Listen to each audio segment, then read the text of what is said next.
Wasn't anything about that at all. It was a great title that certainly got my attention. I thought he was going to talk about his engagement, but no. When I got to his blog, I actually skipped over his email about 4 times before I finally went to it last night and did look at the blog. And I think certainly the preliminary communication with the club was extensive. And it had a blog, it had a YouTube thing that talked about the actual message that Jack had, but that went on for 10 minutes. And I actually watched the entire blog. My suggestion here is that it was tough to get through all that stuff, and it was only by the grace of God, I think, that I took enough time to even bother, because that was a lot of stuff. It might have been better for this speech to have, less maybe.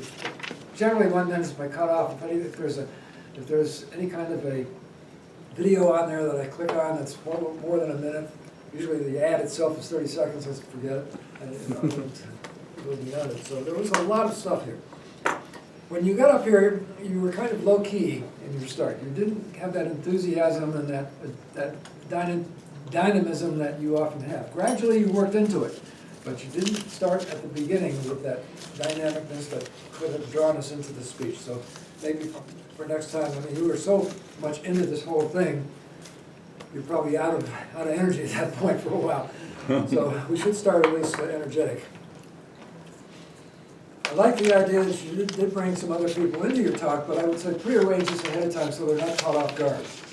John Sue was obviously caught off guard. He had to think a little bit about what he was going to say, and he was a real trooper and said something, but it took away from your time because you didn't know it was coming. So that would be one suggestion that I would have.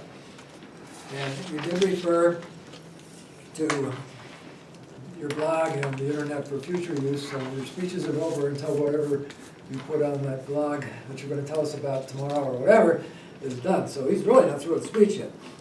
A couple things on the PowerPoint. First of all, you did a good job of staying out of the way of the slide itself so we can see it.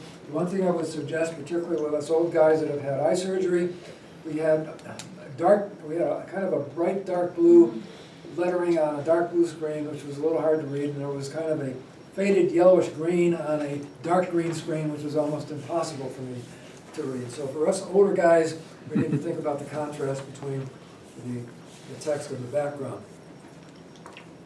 So, at any rate, he also said, well, if you comment on my blog, I'll give you a free booklet. I expect everybody to whip out their cell phones, and they were all more courteous and did not do that. So, Jack, this was a tremendous speech. It was a hard job. It was a hard thing to do, and you put a lot of effort into it. Congratulations, and that's, I think, the final speech in this manual for you. So, it is. Thank you.